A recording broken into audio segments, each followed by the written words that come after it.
8번째 시간입니다. 누가복음 17장 1절부터 10절까지 좀 봅시다. 실족하게 하는 것이 없을 수는 없으나 그러나 있게 하는 자는 화로다 하면서 아주 예수께서 화가 있다, 저주가 있을 것이다, 저주 중에 저주가 있을 것이다 하고 하시는 거나 마찬가지. 조금 이제 커요. 왜? 저 하우스가 커요. 자, 그래서 조금 전체적 두 개가 다 조금 내려보세요. 자, 여기 지금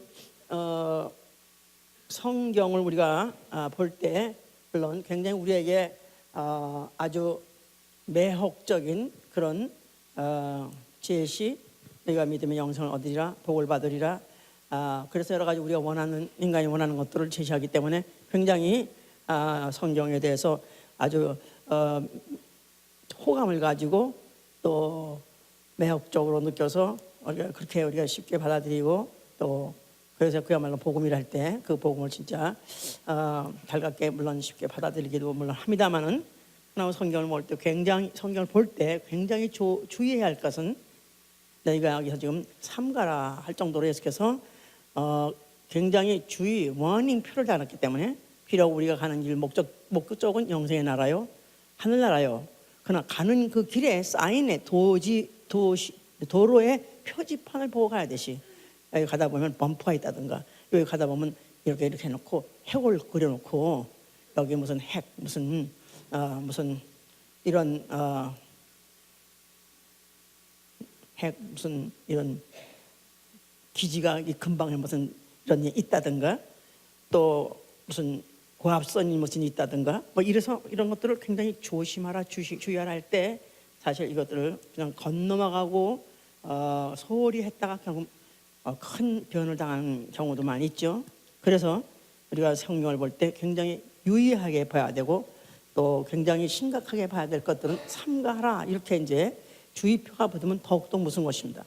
여기 지금 조금 더 커요 아직도. 자, 왜냐하면 율법하의 정죄는, 그러니까 구약시대 율법하의 정죄는 율법을 범하는 자들에게 이제 그 정죄 심판하죠. 근데 그것은 육체가 받는 심판이다 이 말이에요. 그러니까 육체가 받는 심판이기 때문에 그 벌도 육체가 벌을 받으면 그걸로 끝납니다. 그런데 복음하의 정죄, 복음하에 무슨 정죄가 있겠냐 그러지만은 법이 있기 때문에, 계명이 있기 때문에 정죄가 있는 거예요.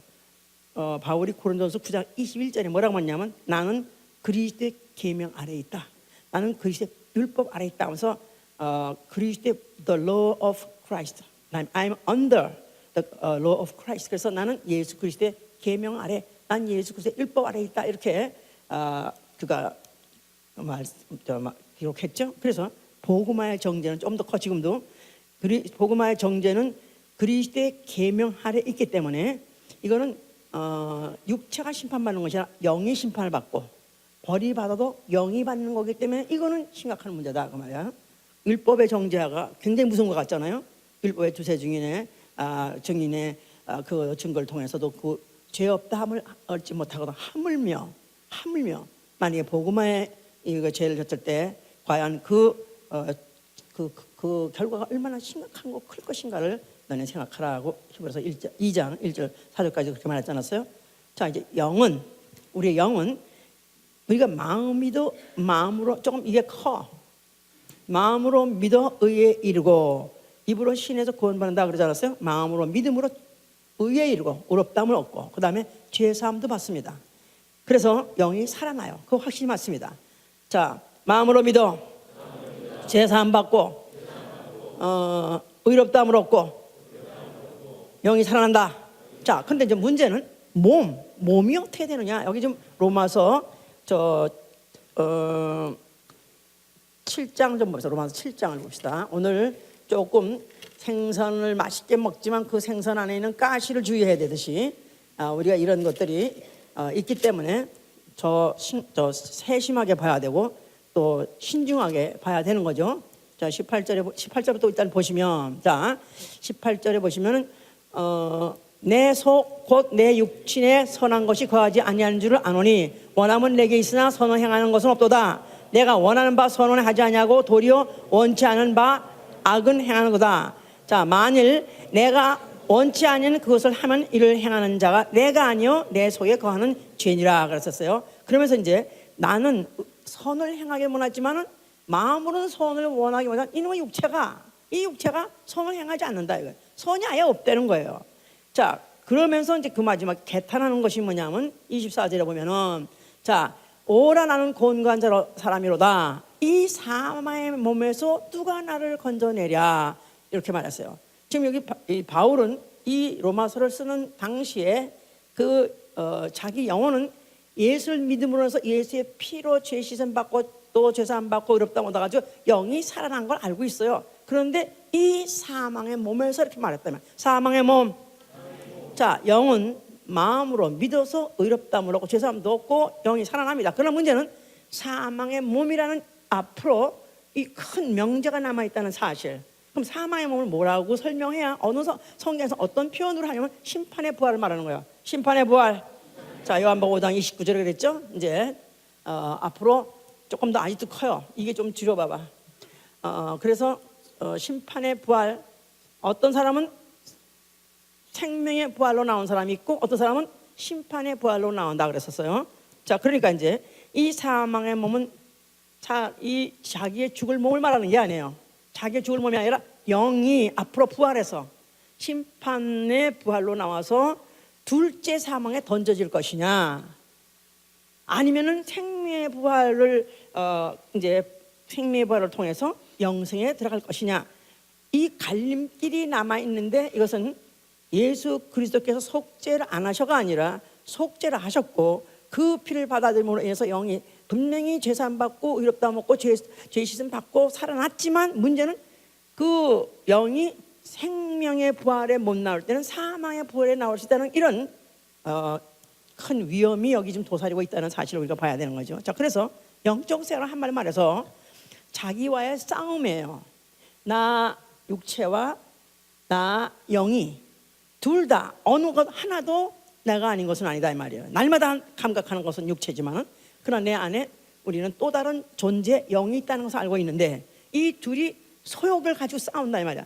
육체는 육체의 소욕대로 하고 싶은 대로 하고 싶고 그 육체의 소욕과 또 영은 영대로 성령에 의해서 성령의 지시하시는 데 따라서 성령에 따라서 살고 싶은 그 소욕을 갖고 있는데 이 소욕이 싸우고 있다 이 말이에요. 자, 이 두 사람 쪽에서 어떤 자가 이기느냐 이거에 따라서 그 몸이 결정된다 그 말이죠 이제. 자, 그래서 이제 고린도서 15장 보세요. 고린도서 15장 지금 전체적으로 아직도 커.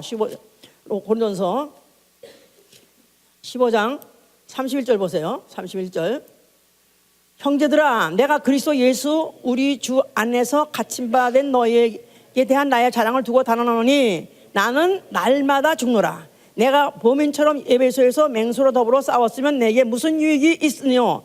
죽은 자가 다시 살지 못할 것이면 내일 죽을 터이니 먹고 마시자 하리라. 속지 말라. 악한 동문들은 선한 행실을 더럽히나니 깨어 의를 행하고 죄를 짓지 말라. 자, 여기 지금 바울이 하는 말이에요. 나는 에베소에서 맹수와 더불어 싸워서 이겼다. 그러니까 아마 그런 뭐 코바디스 그런 영화에 같이 그냥 원형 경기장에서 저 사자 같은 걸 굶주린 살까지 풀어줘가지고 기독교인들 갖다가 막 잡아먹게 뭐 어택하게 풀어놓고 그랬을 때 거의 다 대부분 다 죽었습니다. 근데 이 바울은 그런 싸움에서 이겼었다 이거야. 뭘로 이겼어요? 육체로 이겼죠. 뭐 별로 크지도 않고 조그맣고 뭐 기운도 없을 건데 물론 하나님이 이게 해주겠지만 하여튼 이겼다 이거야. 자, 이겼었으면 무슨 소용이 있느냐. 내가 육체로 싸워서 육체로 이겨서 내가 살아났다 할지라도 만약에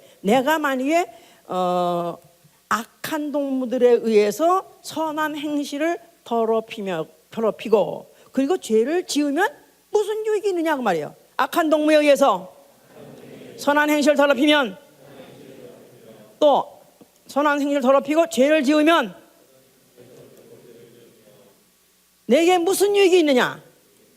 자, 그러니까 비록 그렇게 해서 살아났다 할지라도 그러나 이 육체적인 싸움은 그렇게 해서 살아났지만 영적인 싸움이 만약에 이렇게 해서 만약에 허무하게 무너져 버린다면 그것이 너에게 무슨 이익이 있겠냐.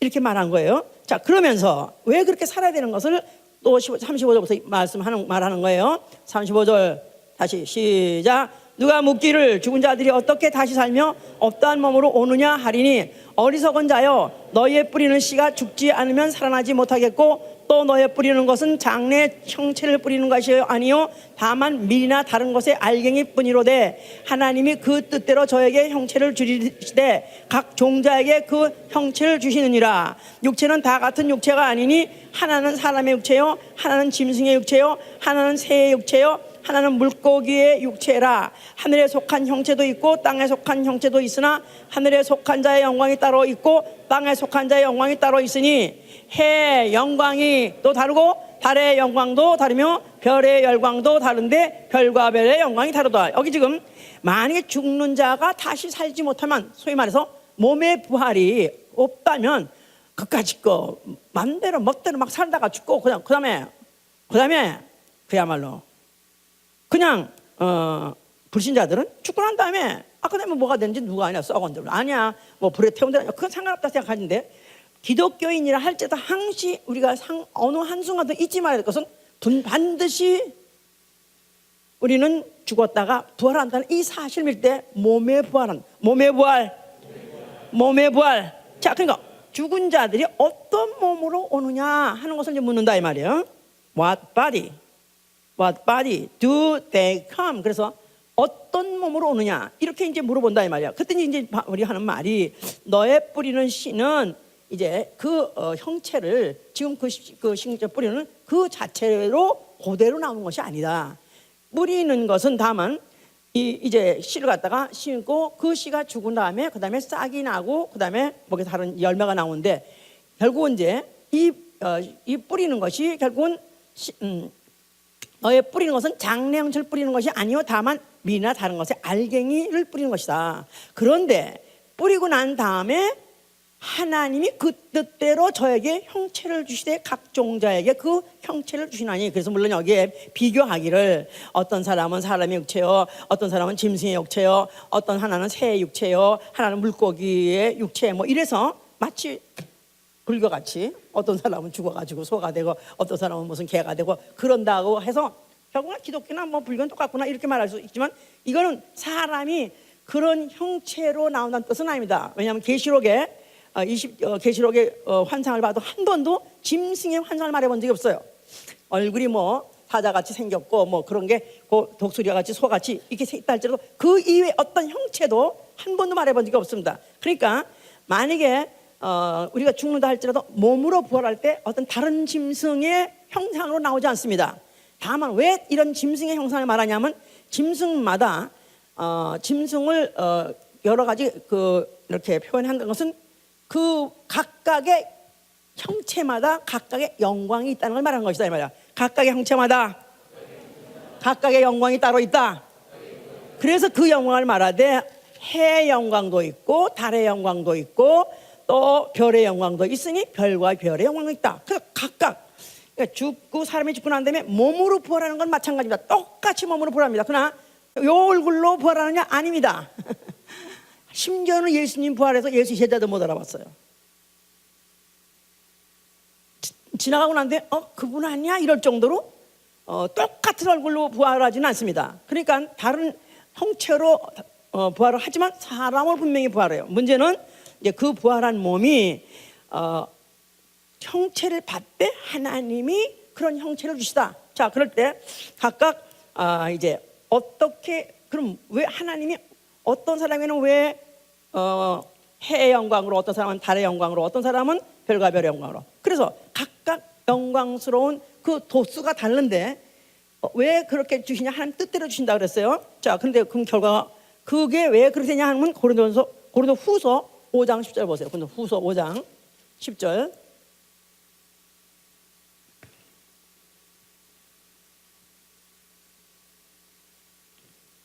이는 우리가 다 반드시 그리스도의 심판대 앞에 드러나 각각 선악간에 그 몸으로 행한 것을 따라 받으려 함이라. 우리 모두는 무거운 데에서 하고 모든 죽은 자들은 그리스도의 심판대 앞에 나간다고 지난번에 말씀드렸었어요. 자, 그런데 모든 무거운 데에서 하고 죽은 자들이 다 간다고 그랬죠?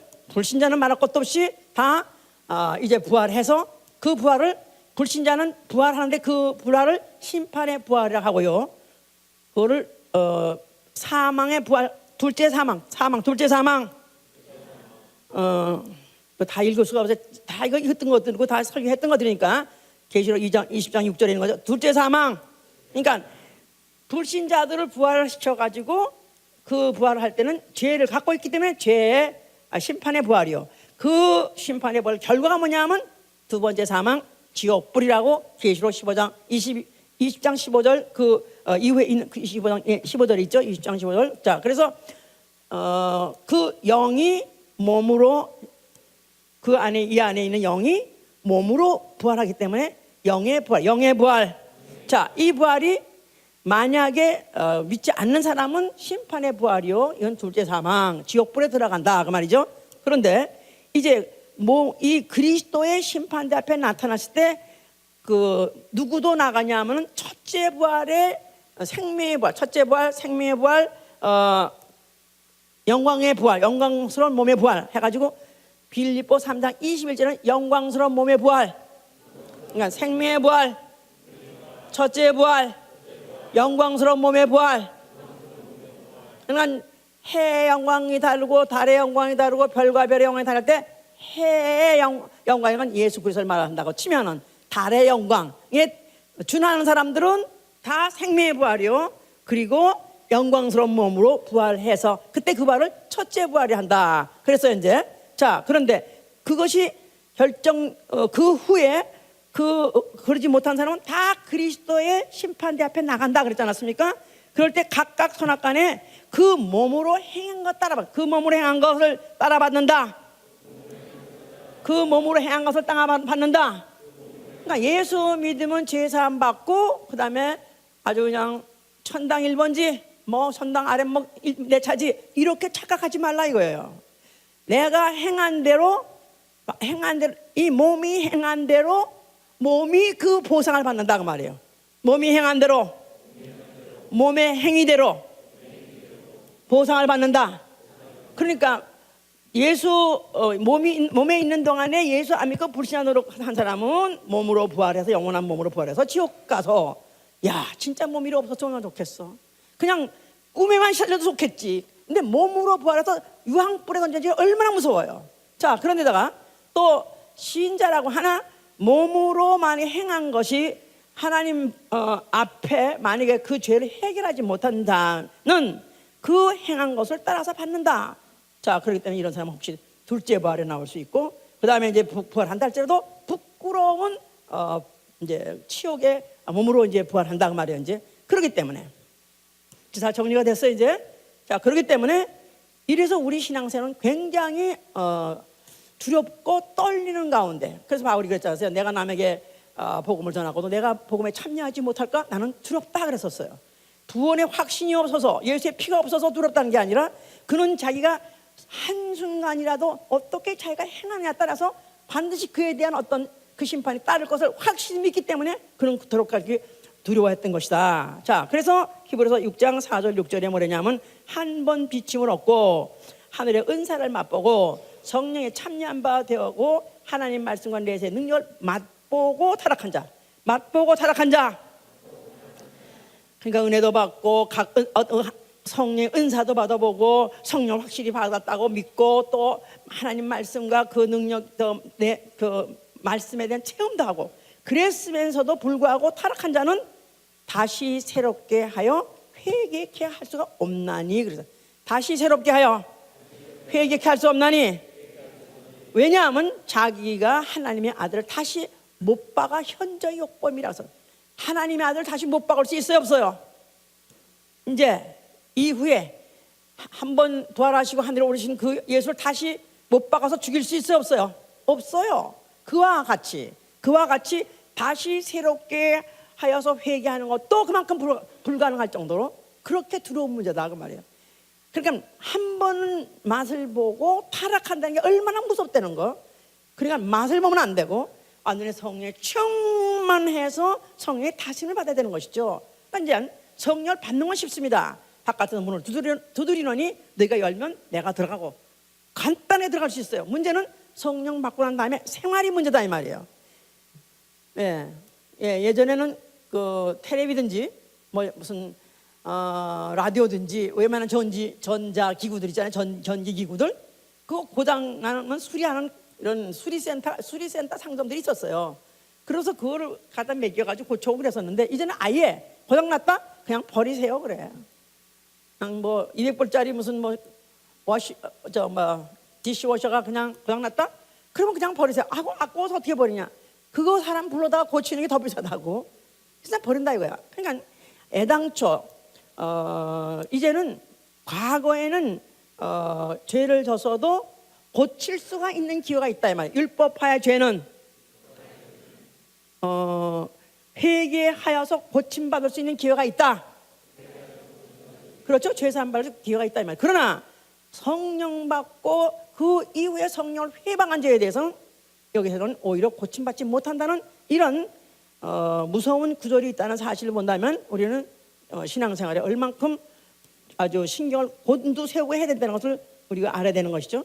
마태복음 10장 31절에 사람의 모든 죄와 회방은 사하심을 얻되 성령을 회방하는 죄는 사하심을 얻지 못하겠고 말로 인자를 거역하면 사하심을 얻되 말로 성령을 거역하면은 이 세상과 오는 세상에도 사하심을 얻지 못한다. 그렇기 때문에 성령을 거역하는 죄, 성령을 회박하는 죄는 사하심을 받지 못한다 했기 때문에 오히려 성령을 안 받은 사람이 이 죄를 범하는 게 아니라 성령을 받은 사람이 이 죄를 범한다는 데에 있어서 성령 받은 사람에게 이런 경각심이 정신 버쩍버쩍 차려야 되는 것이다 이 말이에요.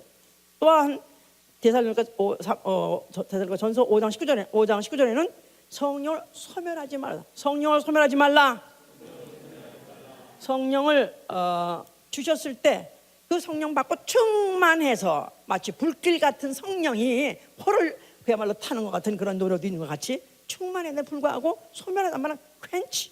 그러니까 성령을 램프같이 불 켜줬으면 그걸 갖다가 접시로 탁 덮어 주발로 탁 덮어버린다 이 말이야. 그래 꺼져버렸다 이 말이야. 그러고 난 다음에는 다시 회복이 불가능하다는 사실. 이게 한번 꺼져버리면요, 성령의 역사가 한번 꺼져버리면요, 한번 성령이 역사를 하지 않는 것이 결정적으로 그게 느껴지고 보여지면은 그거 회복한 사람 거의 못 봤습니다. 진짜 어렵습니다.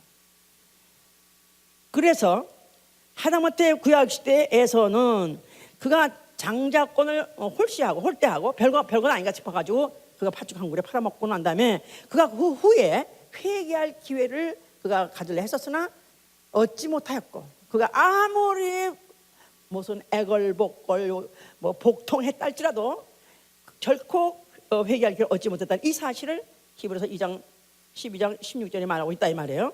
자, 그래서 다시 이제 그 누가복음 17장 1절 보니까 너희가 제자들이 실족하게 하는 것이 없을 수는 없으나 실족하게 하는 것이 없을 수는 없다. 그랬을 때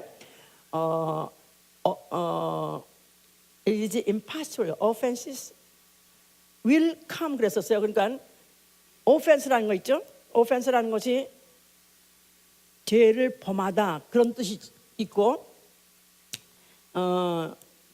죄를 범죄케 하는 거, 죄를 범죄케 하는 거 이걸 이제 offense라고 말하는데, 그러니까 죄를 범하게 하는 거, 실족하게 하는 일이 없을 수는 없다. 예수께서 impossible 말해서 없을 수 없다는 거야. 왜 죄를 범하게 하는 일이 왜 없을 수 없을까요? 이 세상에 누가 있기 때문에? 마귀가 있기 때문에. 여기 지금 죄의 원인 마귀가 있기 때문에 어떻게든지 한 사람이라도 택한 자라도 넘어뜨리려는 것이 마귀의 책략이기 때문에 마귀가 내버려두지 않기 때문에 반드시 실족하는 일은 있을 수 있다는 것입니다. 그러나 실족게 하는 자가 화가 있다는 거예요. 실족게 하는 일은 이 세상에 있는 동안에 언제든 있을 수 있다는 것입니다. 그러나 와우 큰일 났어. Unto him through whom they come.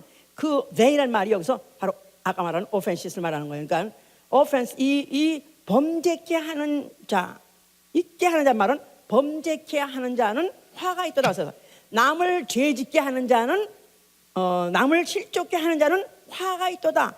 그러나 예수 그리스도가 말씀하신 이 화가 있어. 그러면 그냥 화가 있는가 보다. 이 정도가 아니라 이건 결정적이요. 치명적인 화다 이 말이에요. 다시는 돌이킬 수 없을 정도의 무서운 저주를 퍼부은 것이다 그 말이에요. 이게 얼마나 무서운 거를 우리는 소름 끼칠 정도로 두렵게 생각하고 신경을 곤두세워서 들어야 되는 것이다 이 말이에요. 그러니까 남을 범죄케 하는 자, 이게 죄 중에서 가장 큰 죄라는 거예요. 남을, 내가 내 몸 가지고 내가 죄 짓는 걸 자범죄라고 하잖아요. 그거보다도 더 나쁜 죄가 뭐냐면 남을 범죄케 하는 죄, 남을 실족시키는 죄, 이게 가장 큰 죄예요. 왜냐하면 예수께서 표현한 게 2절에 연자맷돌을 차라리 어린 이런 소자 중 하나를 실족시키면은 연자맷돌을 목에다가 메고 그리고 바다에다 던지는 것보다 오히려 그것이 더 낫다는 거예요. 그러니까 연자맷돌이 밀손이라 그래가지고 왜 한국에서는 빈대떡 붙이려면 이렇게 맷돌 가지고 갈잖아. 그렇게 조그만 거 말고 이 나라 사람들은 밀손을 큰 이만한 둥그런데 돌에다가, 이 돌아가는 돌도 굉장히 커. 이걸 말이 끌어, 말이 호가 끌던가 그럴 정도로 무거운 것이다 이 말이야. 그걸 목에다 걸고 그리고 물에 빠지면 물에서 다시 건짐 받을 수 있는 가능성 100% 없다 그 말이에요. 그러니까 남을 많이 실족시키면 얼마나 무서운 것이고, 그러니까 화 있을 진저 이렇게 말하는 것이다 이 말이에요. 자, 그럼 첫째 무엇이냐? 남을 실족시키는 게 무슨 죄냐? 영혼을 실족시키는 죄죠. 자, 그러면 어떨 때 영혼을 실족시키냐 하면 복음에서 빗나가게 하고 진리에서 빗나가게 해서 결국은 거짓 것을 믿게 하는 거, 이건 말할 것이 결정적입니다. 그렇기 때문에 다른 복을 말하거나 다른 예수를 말하거나 다른 구원을 말해서 현혹시켜가지고 결국은 그들의 처음에 예수를 믿으려 했던 그 믿음 자체를 빗나가게 함으로 결국은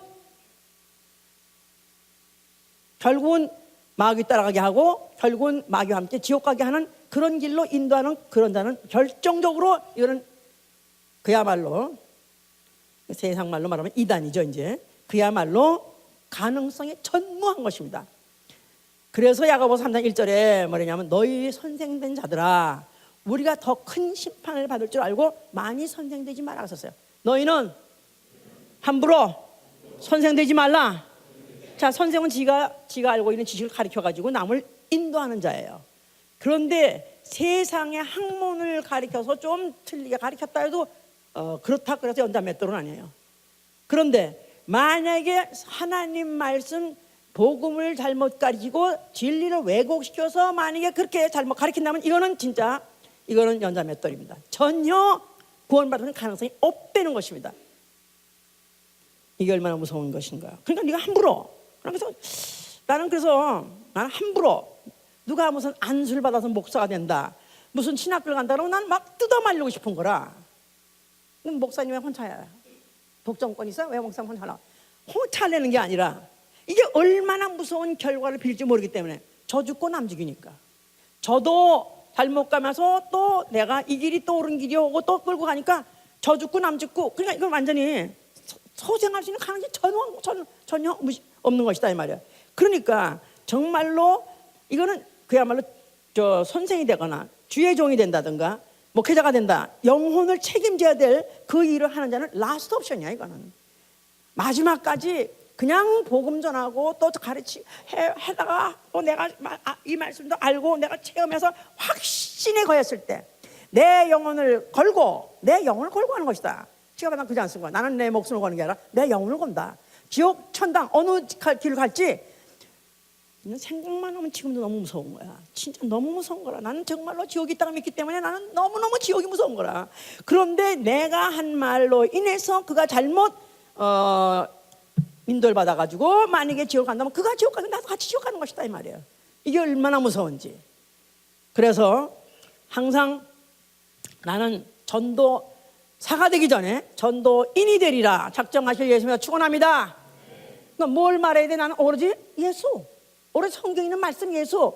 그래서 그 말씀을 해서 내가 책임을 지는 말을 하면 안 된다 이 말이야. 그래서 어떤 무익한 말 한다 할지라도 너희가 심판날에 너희가 신문을 받으라고 썼어요. 어떤 무익한 말? 자, 그래서 마태복음 12장 36절 이후에 무익한 말이 뭐냐? 무익한 말이 뭐냐면 네가 책임질 말, 내가 책임질 말을 하면 안 된다 이 말이야. 내가 책임질 말, 성경이 책임지는 말을 전해야 된다 그 말이에요. 아멘. 성령이 보조하는 말씀을 전해야 된다 그 말이에요. 그래서 나도 망하지 말고 남도 망하지 말아야 하고 남을 망하게 함으로 나도 또 망하게 되면 안 되는 것이다. 이게 중요한 것이다. 자, 그 다음에 두 번째, 시험 들게 해서 실족시키는 것. 소위 말해서 쐐기를 박음으로 인해서 이제 그 영혼이 그 더 이상 하나님 말씀이 안 들어오도록 나무에 가지가 있는데 거기다가 쐐기를 박으니까 더 이상 진액이 통과되지 않으니까 결국은 나뭇가지가 시들어버린다 이 말이에요. 그리고 결국은 죽어버린다 이 말이에요. 그와 같이 시험 드는 사람은 혼자도 시험 들지만 또 남의 말 듣고 시험 드는 사람 많습니다. 거의 남의 말 듣고 시험 사람이 더 많아. 예? 자, 그럴 때 그 시험이 들도록 혀를 제갈 물리지 못하는 사람, 이 혀가 얼마나 무서운 세력을 갖고 있냐면 혀는 불의의 세계라서. 혀는 불이요, 불의의 세계다. 혀는 불이요, 파이어. 불은 이 혀는 불을 잘 지핀다는 거야. 이 혀가 뭐가 그냥 날름날름 몇 마디 했는데 그만 확 불이 붙어버려 그냥. 에? 얼마나 권세가 있는지. 에? 그저 뭐 누가 뭐래도 꿈쩍도 않던 사람이 뭐라고 하니까 하는데 그냥 이 하고 그냥 일어나가지고 그냥 온통 다 뒤집어는 이런 것 같이 이 혀라는 권세가 이렇게 무서운 것이다 이 말이야. 근데 그 혀가 불의의 세계에 농락을 당해가지고 만약 불의하게만 해서 입맞는다면은 이 혀는 치세 중에 가장 작은 치세지만 온 놈을 더럽히고 생의 발길을 불사르니 그 사르는 것이 지옥불에서 나는 이라고 썼어요.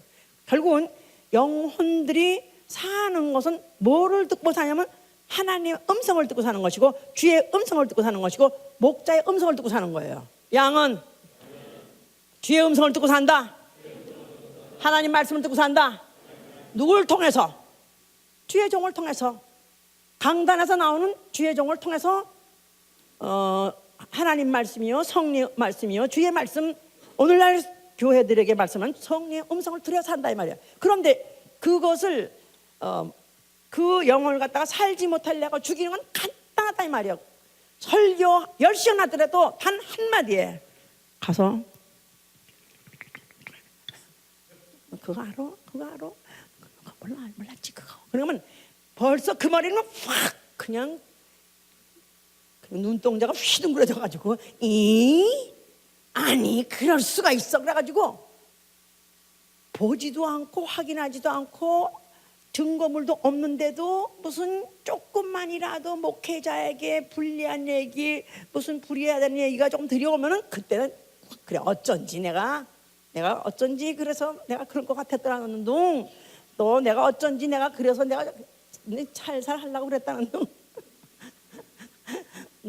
너무 빠지지 않고 내가 조심하려고 그랬었는데 여전히 내가 잘했다는 둥 해가면서 그 자기가 시험 드는 이유를, 자기가 시험 들어야 될 아주 이유를 갖고 있는 사람한테는, 시험 들고 싶은 사람한테는 얼마나 좋은 소재인지 좋은 기제인지 모른다 이 말이에요. 그래서 결국은 내가 혹시 어떤 영혼이 나로 인해서 내가 이간시킴으로 인해서, 이간시키면 간단해. 말씀과 양을 이간시키면 되는 거예요. 그죠? 말씀과 양. 자, 교회와 양, 목자와 양. 그렇죠? 목자를 치니까 양들이 흩어지나 그랬으니까. 목자에다가 만약에 흠집을 내고 목자의 말씀을 못 듣게 한마디만 인격적으로나 아니면 무슨 뭐 영적으로나 무슨 신앙적으로 하여튼 거기에 대해서 만약에 전혀 사실과 다른 만약 그런 거 갖다가 거기다 유언보혈을 퍼뜨려 놓으면 그 양은 그때부터 설교가 안 들리는 거라. 그때부터는 안 봐. 목사를 못 봐. 아니 볼 수가 없어. 아무리 쳐다보고 싶어도 안 봐죠. 아유 막 잘 보네. 잘 쳐다보네. 아멘. 자, 이렇게 해서 시험을 만약에 들려서 만약에 그가 교회를 떠났다 이거야. 우리 교회를 떠나가지고 그 다음에 신앙생활 더 잘한다 소리 들어본 적 있어요? 자, 하여튼 100% 이건 100% 오늘까지 28년 동안 검증된 사실이에요. 그러면서 또 꼴에 우리 예수원교 아니면 안 나간대. 또 꼴에 교회도 못 돌아오지만 예수원교 아니면 또 교회를 안 나간대. 그래가지고 아야 지금 완전히 술망난이 돼가지고 교회도 안 나간다. 그리고 결국 나갈 때 동기는 나름대로 또 뭐 열심히 하다가 또 그랬는데 목사가 그랬다며? 그러면서 이럴 수가 있어? 그러고 나갔는데 그럼 내가 딴 데 가면 신앙생활 못할 것 같아? 그러고 보니까 나가보니까 이게 또 아니네. 그러니까 신앙생활도 못해. 아예 지금 술망난이 됐다 이 말이야. 이게 죽었다 이거야. 이게 되졌다 이거야. 어디 가냐 이거야. 그럼 그 영혼이 그렇게 가는 거기에 책임을 누가 져야 되냐면 그가 시험 들어서 나가는 원인을 제공한 그 자가 그 혀로 그 혀의 권세가 그걸 갖다가 지었고 그가 실족시킨 죄 이에 대해서는 화가 있다는 것입니다. 얼마나 무서운지 몰라요. 그래서 남이야 시험이 들든 말든 나는 독야 청청하리라 그래야 돼. 아멘. 남이야 시험이 들든 말든 내 평생 시험 들지 말리라. 그러니까 시험이 들 수 있는 어떤 얘기가 들려도 난 듣지도 말고 또 입을 섞지도 말고 그리고 위에서 기도하고 나아가서는 이제 그거에 대해서 물론 불러서 이제 조치해야 되는 얘기가 있는 거죠 이제. 자, 그래서 하여튼 영혼을 실족시키는 게 그런 게 또 두 번째. 세 번째, 정욕이나 육체를 다스리지 못해서 남을 실족시키는 경우도 있다 그 말이에요. 자, 소위 말해서 이제 술이나 마약이나 또 무슨 도박이나 또 이성 성추행이든지 이런 모든 자범죄들이 이제 졌다 이거야. 그런데 물론 이런 일이 있으면 안 되죠. 이런 일은 있으면 안 되는데 그런 일이 혹시 잘 들어야 돼. 혹시 세상에서 몰래 아무도 몰래 세상 사람과 혹시 술을 먹고 나쁜 짓을 했다 하면은 오히려 그거는 좀 나아. 뭐보다 낫냐면 교인들하고 떼져서 하는 것보다도. 교인들하고 떼까지는 아니더라도 교인 중에서 몇 명하고. 근데 이게 이 도둑질도 이게 저 뭐야 그 아는 도둑질이 더 뭐 재미난다는 식으로 그 술을 먹어도 불신자들하고 몰래 먹으면은 그냥 몰래 먹고 그러면 또 회개 잘못했습니다. 내가 잘못해 그래서 회개하고 그러다가 좀 회개할 수 있는 가능성이 있어요. 그런데 내가 먹었는데 남까지 야 같이 가. 하여간에 우린 예수의 피가 있어. 우린 그거 받았어. 그러니까 우리는 오늘 죽어도 천당한 자신은 있으니까 뭐 이것 좀 먹었다고 지옥 보내겠냐? 하나님 아버지가 우리 아버지신데 그러면서 야 괜찮아. 이거 먹고 우리 한 번만 먹고 회개하는 거야? 그래가지고 한 번만 먹자 그래가지고 그래서 끌고 같이 꿰가지고 먹였다 이거야. 그런데 이게 상습이 돼버렸네. 이게 더 재밌는 거라. 이게 더 재밌는 거예요. 이게 그 술을 화가 맞고 먹는 것보다 몰래 먹는 게 더 재밌고 도둑질도 몰래 먹는 게 더 재밌는 것 같이 이게 더 재밌는 거라. 그렇기 때문에 이 무슨 우리 교회 내에서도 무슨 혹시 유스그룹이든지 뭐 이런 애들이 혹시 모여서 뭐 담배를 핀다 해가지고 같이 피는 일이 있을 수도 있으나 잘 안 된 뜻이 아니야. 있을 수도 있으나 남을 실족해 하면 안 된다 이거야. 남까지 끌어들여 가지고 너도 먹어 괜찮아. 응? 그 용기 100배 해줘가지고 같이 먹도록 조장하고 한다면 이거는 남을 실족시키는 일이다 이 말이에요. 그런 자는 결국은 회개가 어렵다 이거야. 회개가 어려워. 그러니까 학교에서도 그거 교우 관계 같은 것들을 굉장히 세심하게 이제 눈여겨 보잖아요. 그러니까 신앙생활 하면서도 과연 내가 지금 누구하고 사귀느냐, 내가 지금 누구하고 가까이 지내냐, 이거 굉장히 중요합니다. 그래서 정말로 나의 신앙에 유익한 자하고 내가 사귀려고 노력을 하고, 내가 만약 그렇다고 해서 저런 믿음 좋은 사람끼리만 하는 게 아니야. 믿음이 아직 덜하고 어린 영혼들은 어떻게 보면 내가 믿음이 있어가지고 믿음을로 이끌어주려는 그런 믿음의 본으로서 같이 사귀려 해야지. 나도 믿음이 신통치 않고 웃으면서 남에게도 만약에 또 믿음 없는 꼴을 보여줘가면서 그래도 괜찮은 식으로만 한다면 이건 서로 망하는 것이다 이 말이야. 그러니까 남을 실족시켜도 안 되고 나도 실족당하면 안 되는 거예요. 알았습니까? 그래서 결국은 우리가 가까이 해야 되는 형제들을 가까이 하되, 가까이 하는 목적은 나도 살고 나의 준자도 살리려고 하는 것이지, 결코 시험을 들게 하려고 한다는 그런 것은 아주 가능성이 있다면 애당초부터 초단부터 잘라버려야 되는 것이다 이 말이에요. 그래서 갈라디아 우리 6장을 좀 5장 봅시다. 갈라디아 5장.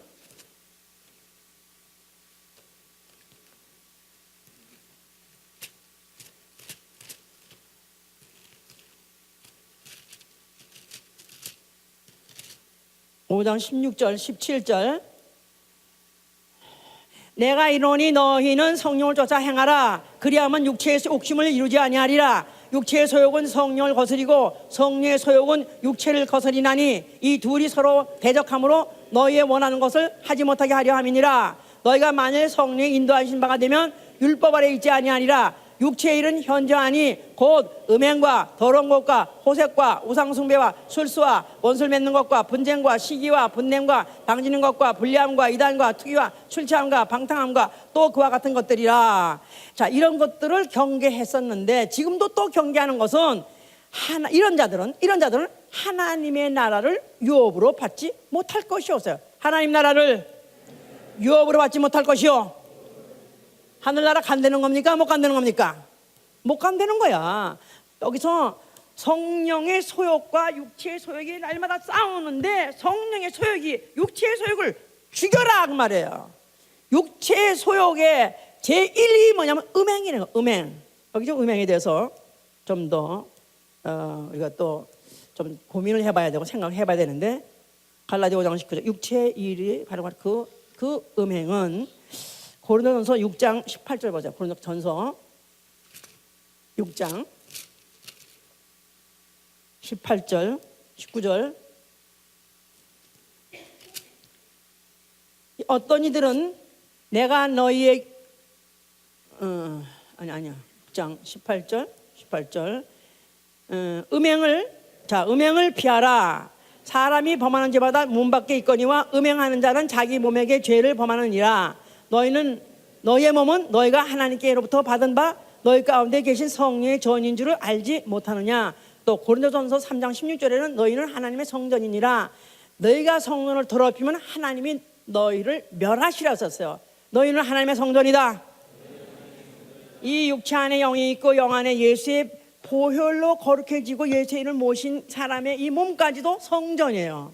이 성전이 성전 기능 본질이 거룩한 것 같이 너희 몸도 영도 마음도 몸도 다 거룩하라는 거예요. 만약에 그 거룩을 상실해버렸을 때 더럽혔을 때는 아예 멸해버리라 죽여버리라 그런 뜻이죠. 물론 육체를 당장 죽인다는 것은 아니지만 영을 죽여버린다 그런 뜻이죠. 자, 그러니까 여기 지금 6장을 보세요. 이번에는 6장 18절 19절 18절 다시 음행을 피하라. 사람이 범하는 죄마다 몸 밖에 있거니와 음행하는 자는 자기 몸에게 죄를 범하느니라. 그러니까 음행이 나쁜 것은 사람이 어떤 죄를 짓든지 그 효과가 남에게 간다 이 말이에요. 죄의 진 그 악영향이 남에게 간다 이 말이에요. 근데 이 음행만큼은 그 악영향이 자기한테 온다는 거예요. 자기한테 온대. 그뿐이 아니죠. 자기한테만 오는 것이 아니라 남에게도 간다 이 말이에요. 세상에서도 쌍벌죄라는 게 있어요. 그래서 내가 죄를 짓고 남까지 죄를 짓게 하는 거예요. 더구나 어린 영혼들 아직도 이제 신앙생활 새로 막 시작할래서 예수가 좀 믿어볼까 하고 교회 온 사람들을 만약에 음행을 같이 저절름으로 인해서 나도 하나님 앞에 지면 안 되는 죄를 전할 뿐만 아니라 남도 이제 막 시작하려고 영적 생활하는 사람한테다가 결정적인 데미지를 줘버리는. 그러니까 무슨 미성년자 성추행이 보통 성장한 사람들의 어떤 음행보다도 더 세상에서도 더 큰 죄를 부과하는 것 같이 성전 바랄 것도 없습니다. 왜냐하면 영혼이 실족할 수 있으니까. 그것 때문에 영혼 지옥 갈 수 있으니까 이것을 피하라. 결코 이것은 만약에 자 그래서까지 이래서 이거를 어떻게까지 말하냐면은 5장 11절에는 5장 11절에 가서 보면요.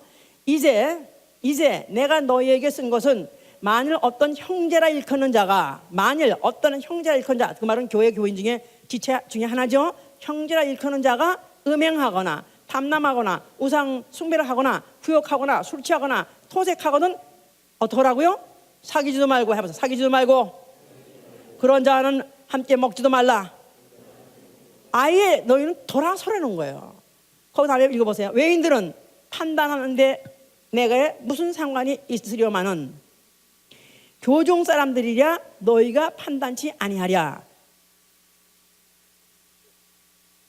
외인들은 하나님이 판단하시려니와 이 악한 사람들은 너희 중에서 내어 쫓으라 그랬었어요. 자, 이렇게 무섭습니다.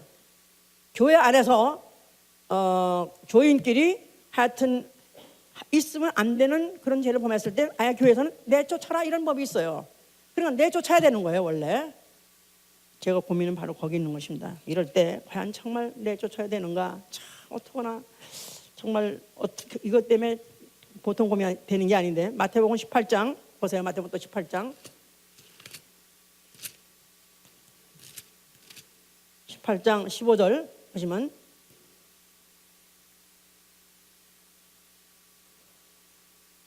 15절 보시면 네 형제가 죄를 범하거든 가서 너와 그 사람만 상대하여 권고하라.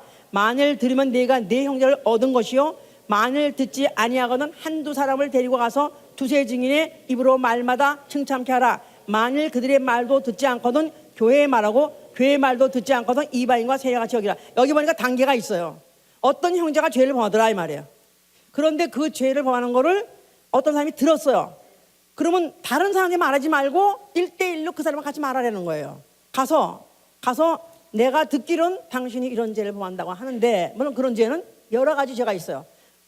여기 무슨 아까 말한 음행하는 사람도 있을 수 있고 도둑질하는 사람도 있을 수 있고 사기친 사람도 있을 수 있고 거짓말하는 거 그래서 뭐 후욕하고 뭐 우상숭배 여러 가지 죄가 다 있을 수 있다 이 말이야.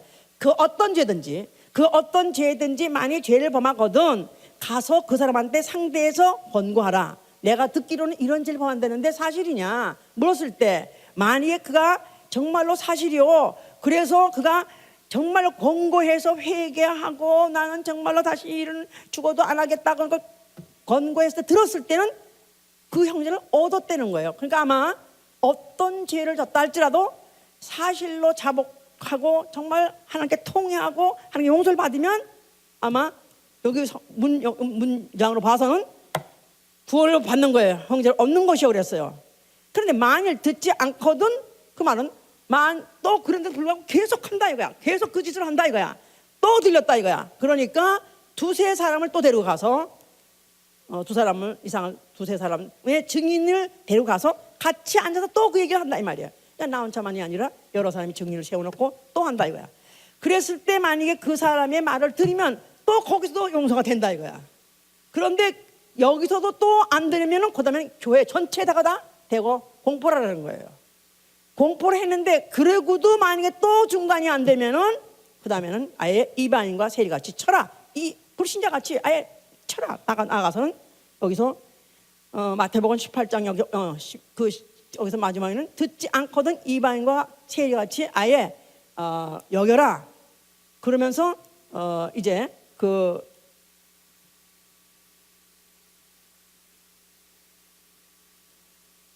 악한 사람들은 너희 중에서 아예 내어 쫓으라까지 이렇게 말했어요. 그러니까 이렇게 결국은 죄라는 것을 묵인하거나 또 묵살하거나 아니면 은폐하면 되는 것이 아니라 이 죄가 없을 수는 없다 이거야. 그러나 이 죄를 졌을 때 과연 어떻게 하냐면 이 죄를 갖다가 철저하게 회개하게 하고 철저하게 용서를 받은 후에 새로워지고 정말로 그 죄를 떠난 것을 갖다가 교회에서 확인해야 되는 것이다. 이런 것을 지금 말하고 있는 것이다 이 말이에요. 자, 그래서 이렇게 지금 실족해 안 되는 것을 더 있지만은 이제 그렇게 큰 것으로서 지금 이렇게 정도 해놓는다 이 말이에요. 자, 그러면 그 다음에 17장 3절 보시면 다시 이제 17장 3절 너희는 스스로 조심하라. 만일 내 형제가 죄를 범하거든 경계하고 회개하거든 용서하라. 만약 하루 7번이라도 내게 죄를 얻고 7번 내게 돌아와 내게 회개하노라 하거든 너는 용서라.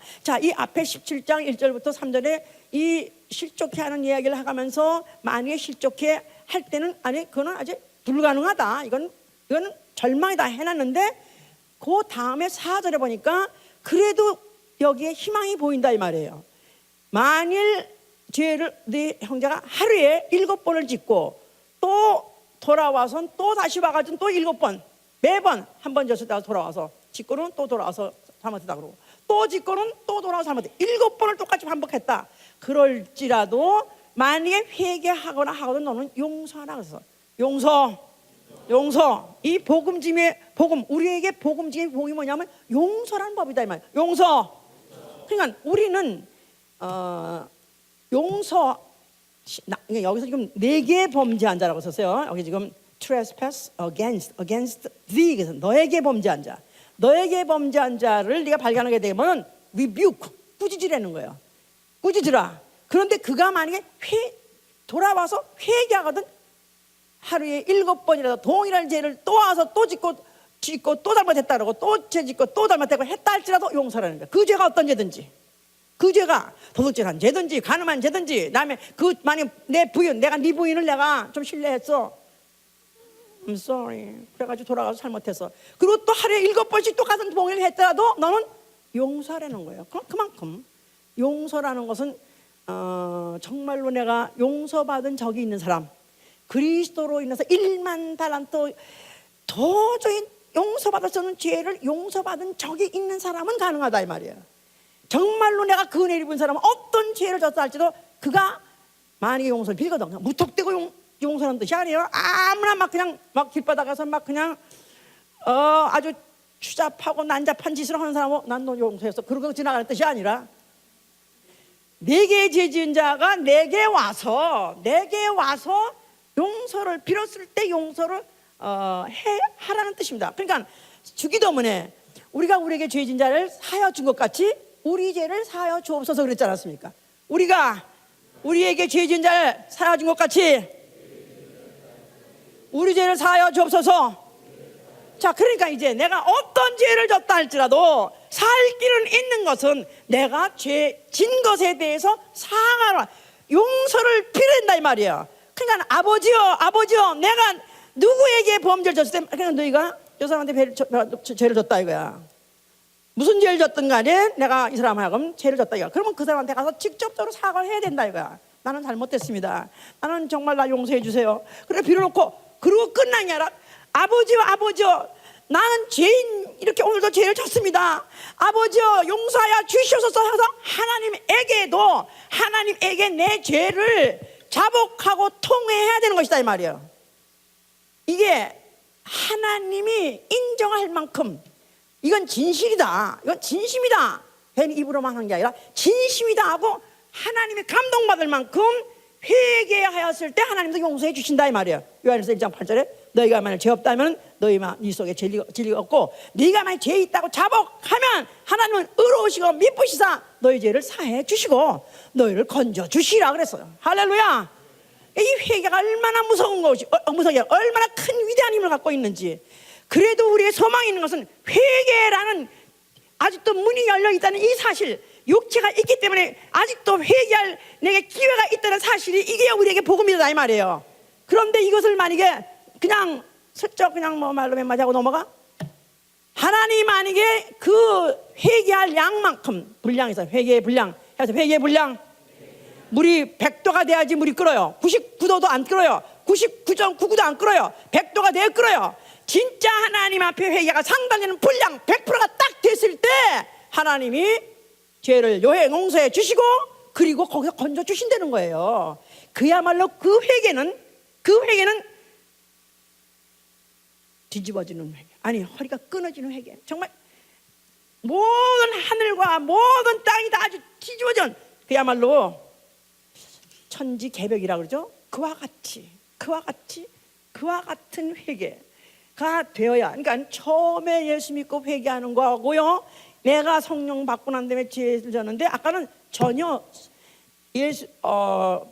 다시 예수를 십자가에 못 박는 것 같이 회개가 안 된다고 그러지 않았었어요. 그러니까 그만큼 어려운 거예요. 그만큼 어려운 거야. 나야 죄를 짓지 말아야지. 죄를 짓고 난 다음에 성령 받고 죄를 짓는다면 회개는 그렇게 어려운 것이다 말이야. 말로는 회개가 되는데 회개가 안 터지는 거라. 진짜 하나님 앞에 정말로 나를 갖다가 죽이고 싶고 정말 손을 자를 정도로, 해가 죄를 지면 혀를 자를 정도로 그렇게 죄를 미하고 죄가 그렇게 믿고 그렇게 죄진 내가 믿고 그렇게 하나님의 앞에 내가 죄인일 수가 없고 나아가서는 그로 말미암아 하나님이 나를 갖다가 그 죄까지도 예수님이 그가 가지고 가시고, 예수님이 죄인 되시고 나를 용서했다니 뒤집었다. 그러니까 이런 회개는 한 사람만 알아요.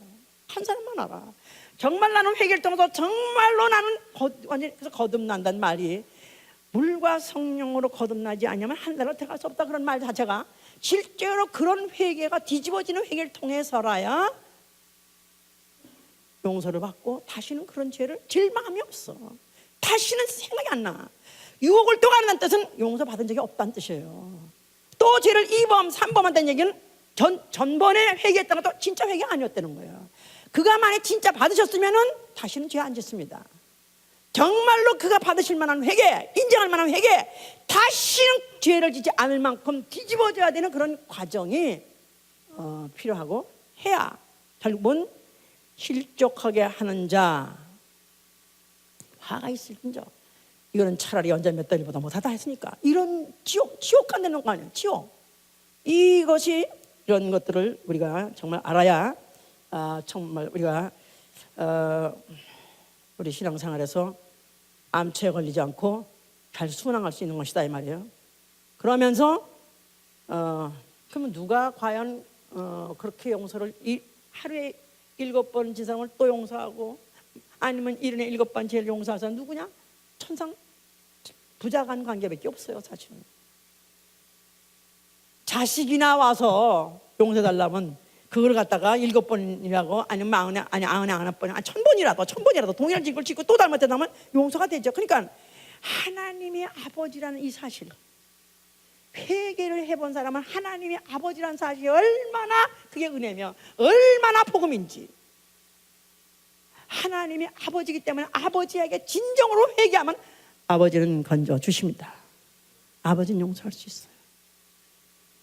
아버지는 사해 줄 수 있어요. 그래서 이 관계를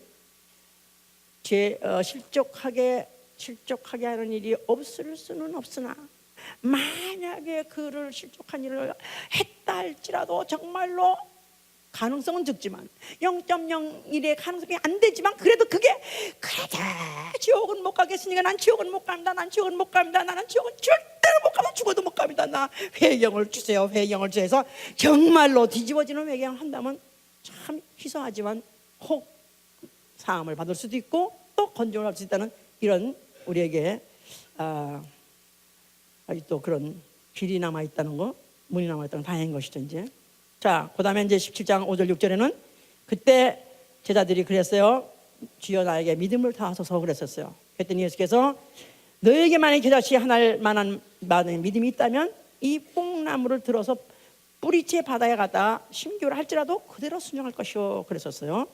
겨자씨라는 것은 씨 중에서 가장 적은 씨인데 이 겨자씨가 새에게 먹 키우면 그냥 한 끼도 안 되는 그런 양식도 안 되는 것은 없어지지만은 그러나 만약에 밭에 심기우면 큰 나무가 돼서 결국 새가 깃든다고 하는 말도 있잖아요.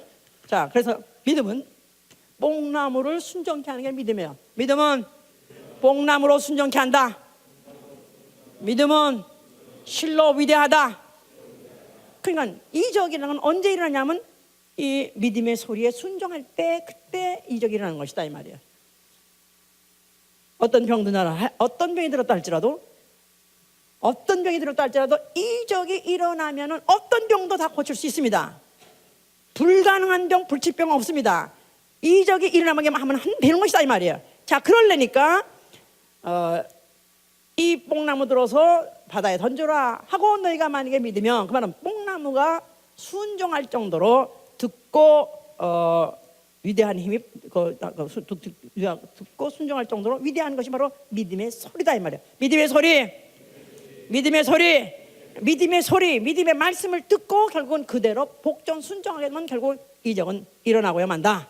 자, 아브라함은 그에게 내게 아들이 있을 것이다. 100세 돼서 내 안에 아들이 있다 할 때 그때 그 하와가 어처구니없이 실손했지만은 그러나 네가 어째서 묻느냐? 여호와께 능치 못함이 없지 않느냐? 여호와께 능치 못함이 없느니라.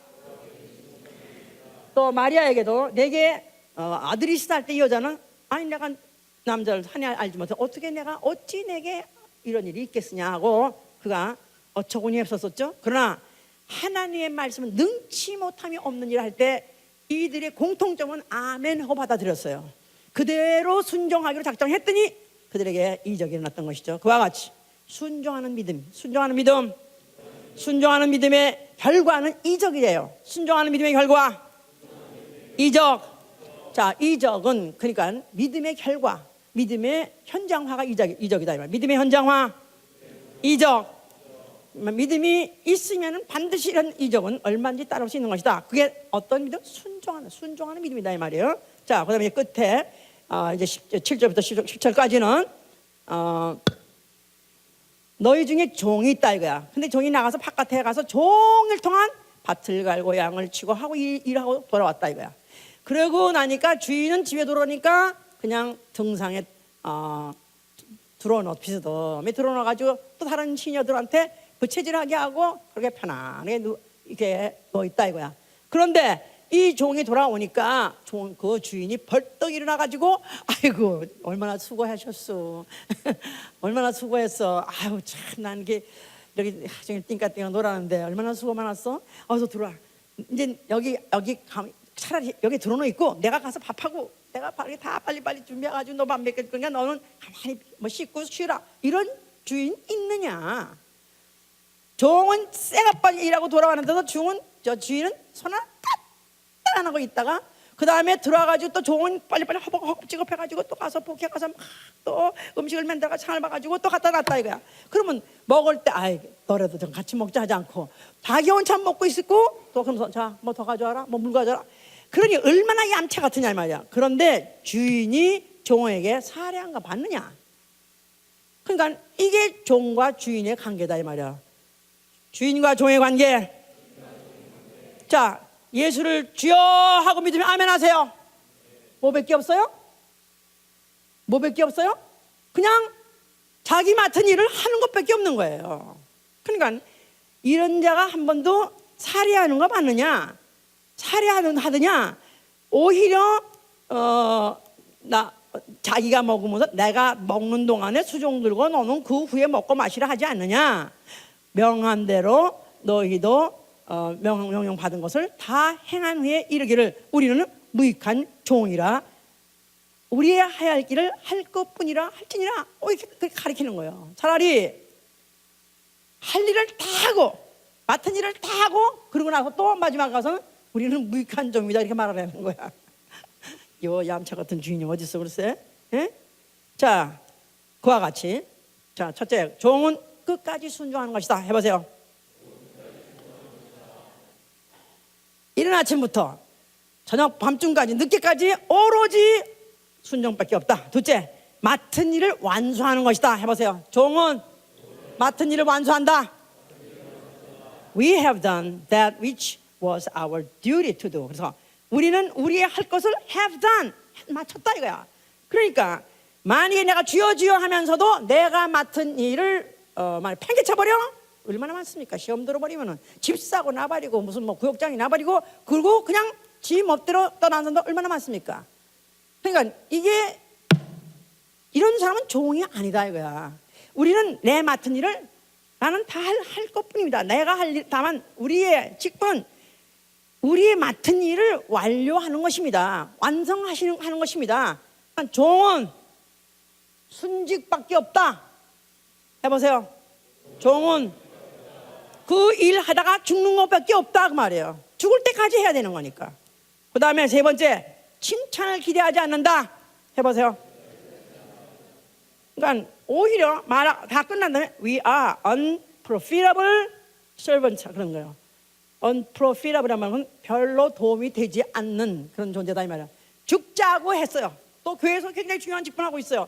또 없으면 안 될 것 같아요. 그렇지만 별 도움이 안 되는 나는 별로 죽자고 해봤지만 주님한테야 뭐 나 말고도 다른 종이 얼마나 많은데 다른 종들이 할 수 있는데 다만 내가 일하게 된 것이 오히려 나에게 복이로소이다. 영광이로소이다. 오늘까지 쓰임받는 것이 영광이로소이다 할 뿐이지 칭찬을 기대하지 않은 것이다. 그러니까 시험 들 이유가 없는 거야. 직분자는 시험 들 일이 없다. 칭찬을 기대하지 않는다. 목사님이 안 알아주고 누가 안 알아주고 누가 반대하고 상관없는 것이다. 내가 맡은 일을 내가 하는 것이다 이 말이에요. 아멘.